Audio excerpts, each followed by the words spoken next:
भरतपुर गांव के लोग बहुत खुशहाल किस्म के लोग थे। उनके गांव में ज्यादा दुकानें तो नहीं थी, लेकिन वो घर पर ही अलग अलग चीजें बनाकर खुश रह लिया करते थे। लेकिन कुछ ही दिनों में गांव में मूंग दाल की खेती बढ़ने लगी, जिसको देख लोग उत्साहित हो गए। जहाँ देख रही हूँ पूरे गांव में मूंग दाल ही नजर आ रहा है। अब इतनी मूंग दाल का हम क्या करें?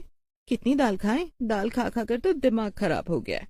समझ ही नहीं आ रहा, ना फेंक ही सकते हैं और ना ही कुछ खरीद सकते हैं। हाँ, इस मूंग दाल को तो खा खा कर दिमाग खराब हो गया है। जिसके यहाँ भी जाओ बस मूंग दाल ही बनती है, कहीं कुछ और मिल ही नहीं पा रहा। सब के सब मूंग दाल की खेती से बहुत ज्यादा परेशान हो गए थे। शुरुआत में तो उन्हें बहुत अच्छा लगा था, लेकिन धीरे धीरे सबका मन भरने लगा। आखिर रोज रोज कौन मूंग दाल और दाल चावल खा सकता था। लेकिन एक दिन गांव में रहने वाला भोला अपने घर के बाहर बैठा कुछ बना रहा था। अरे वाह, ये चीज बनाई है मैंने। इसको खाकर तो कोई भी मूंग दाल का दीवाना फिर से हो जाएगा। अच्छा, क्या बात कर रहा है? इसका क्या बना दिया तूने मूंग दाल का, जो इतना खुश हुए जा रहा है? अरे हमने भी तो बता। अरे बावड़े, खाकर तो देख। इसका नाम के रखूं? ये रखूं? हाँ, इसका नाम रखता हूँ। देखने में यो चीले जैसा लगे है, तो आज से इसका नाम मूंग दाल का चीला। भूखन ने जब भोला का बनाया हुआ चीला खाया तो दंग रह गया। उसने सोचा, इतना अच्छा चीला, जो तो खाने में भी बहुत स्वादिष्ट है और सेहत के लिए भी अच्छा है। अब ये बात गांव में फैल गई। सबको पता चल गया, चीला वो भी मूंग दाल का। धीरे धीरे भोला गांव में प्रसिद्ध होने लगा। सब उसको मूंग दाल का मस्त चीला बनाने वालों से जानने लगे थे। हमारे हाथ का चीला खाओगे तो फिर वापस आओगे। इतना अच्छा चीला बनाऊं, कोई दिन भर खा सके है। खा कर देखो, फिर कहना। भोला की बात तो सही थी। भोला सच में इतना अच्छा चीला बनाता था कि सब उसके चीला के दीवाने हो चुके थे। लेकिन उन्हीं के गांव में एक लड़का रहता था जिसका नाम था प्रीतम। प्रीतम को भोला की ये प्रसिद्धि अच्छी नहीं लग रही थी। प्रीतम ने एक दिन देखा कि भोला चीला बनाता कैसे है। उसके अगले ही दिन प्रीतम ने भोला की जान ले ली। भोला मर तो गया, लेकिन उसके दिमाग में प्रीतम की तस्वीर बन गई। मैंने इस प्रीतम का के बिगाड़या था, जो इसने हमारी जान ले ली। अब मेरे चीले से यो प्रसिद्ध होना चाहता है। मैं भी देखता हूँ, इसका चिल्ला खाकर कौन जिंदा रहता है। प्रीतम अब भोला की जगह चीला बनाने तो लगा था, लेकिन उसका चीला किसी को पसंद ही नहीं आता था। उल्टा उस चीले को जो भी खाता उसकी तबीयत दिन पर दिन खराब होती जाती। भैया, भोला को तो पता नहीं किसने मार दिया। आपके चीले से तो बीमार हो जा रहे हैं हम। आप बहुत बेकार बनाते हो चीला। भूतिया भोला को शिल्पा की बात सुनकर सुकून मिला। एक दिन एक लड़की प्रीतम का चीला खाने बैठी ही थी। दीपा दीदी, तुम्हें भी मेरी याद नहीं आई? ये चिल्ला सबसे पहले मैंने आपको खिलाया था, और मेरे से अच्छा ये चिल्ला बना भी ना सकता कोई। मुझे तो प्रीतम का चीला भी अच्छा ही लगता है। भूतिया भोला को ये बात सुनकर गुस्सा आ गया, और गुस्सा आने पर भूतिया भोला ने दीपा का गला दबाकर उसको मार डाला। ऐसे ही भूतिया भोला संजू और विकी को भी जान से मार चुका था। अब जो भी चीला खाता सब मर जाते। भूतिया भोला गांव में ही भटकता रहता। ऐसे ही एक दिन शंभुनाथ अपने घर में चीला बना रहे थे। उनको एक फोन आया। फोन शहर से उसके भतीजे हेमंत का था। भूतिया भोला वहीं उनके घर पर बैठ गया और सुनने लगा। चाचा जी प्रणाम।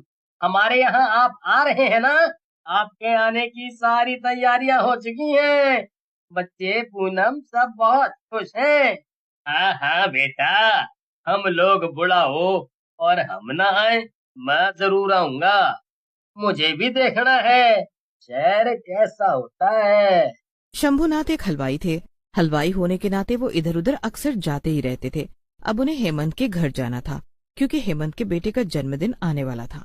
शंभुनाथ ने आज से पहले कभी मूंग दाल का चीला नहीं बनाया था। जैसे ही वो चीला लेकर बैठे, सामने भूतिया भोला आकर, अरे, तुम कौन हो और मेरे घर में कहाँ से चले आए? अरे, तुमसे ही पूछ रहा हूँ, कौन हो तुम और यहाँ क्यों चले आए? ये जो आप खा रहे हो ना, इस गांव में सबसे पहले मैं ही लेकर आया था। और इसको जो खाता है ना, मर जाता है। लेकिन आपको मैं मारूंगा नहीं, आप कल शहर जा रहे हो ना, मैं आपके साथ शहर जाऊंगा। शंभुनाथ ने इतना भूतिया भोला की बात पर ध्यान दिया ही नहीं और अपना चीला खाने लगे। पर जैसे ही उन्होंने चीला खाया, उनकी आंखों में जलन होने लगी। किसी तरह से वो हेमंत के घर पहुंचे। हेमंत ने उनके स्वागत में बहुत सारी चीजें बनाई हुई थी। अरे आ गए चाचा जी, हमने सारा सामान लाकर रख दिया है। और ये कौन है आपके साथ? इसको तो पहले कभी नहीं देखा। ये हमारा दोस्त है, खाना बनाने में मदद करेगा, इसीलिए मैं इसको ले आया। कोई दिक्कत वाली बात तो नहीं है ना बेटा? अरे नहीं चाचा जी, इसमें क्या दिक्कत वाली बात, खाना वैसे भी ज्यादा ही बनवाया है हमने। चलिए आप खाना खा लीजिए हाथ मुंह धोकर, तब तक मैं जरा अपने दोस्त को मिलाता हूँ।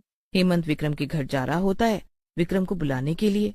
तभी विक्रम ही सामने से उसे पूछ देता है। क्यों हेमंत भाई, तुम्हारे घर पर आज खाने में क्या बना है? आज मेरे घर मेरे चाचा जी आए हैं, तो हमने बहुत तरीके के पकवान बना कर रखे हैं। तुम चाहो तो तुम भी आकर इन पकवान का मजा ले सकते हो। हाँ हाँ क्यों नहीं, वैसे भी खाने को अच्छा मिलता कहाँ है, मैं तुम्हारे घर जरूर आऊंगा। रात होते ही विक्रम हेमंत के घर आ जाता है और वो खाना खाने बैठता है। पर जैसे वो खाना खाने बैठता है, उसको दिखता है कि हेमंत के चाचा जी के साथ एक और आदमी बैठा हुआ है, जो कि बहुत विचित्र दिखने में लग रहा है। विक्रम की नजर अभी भी चाचा जी के साथ बैठे आदमी पर पड़ती है, लेकिन वो कुछ बोल नहीं पाता। वो आदमी विक्रम को लगातार घूर रहा होता है। विक्रम असहज हो जाता है और हिम्मत करके वो हेमंत से पूछ ही लेता है। यार हेमंत, ये तुम्हारे चाचा जी के साथ में कौन बैठा है? अरे ये तो चाचा जी के दोस्त है, इन्होंने ही तो चीला बनाया है, मूंग दाल का चीला। ये चीला बहुत स्वादिष्ट बनाते हैं। विक्रम को समझ नहीं आ रहा था कि वो खाना खाए या नहीं, क्योंकि वहाँ उसको कुछ अच्छा सा महसूस नहीं हो रहा था। चाचा जी ऐसे लग रहे थे जैसे किसी सदमे में डूबे हुए हैं। वो कुछ बोल भी नहीं रहे थे। अब विक्रम को और भी डर लगने लगा कि वो ऐसे चीले को खाने के लिए क्यों मजबूर कर रहे हैं।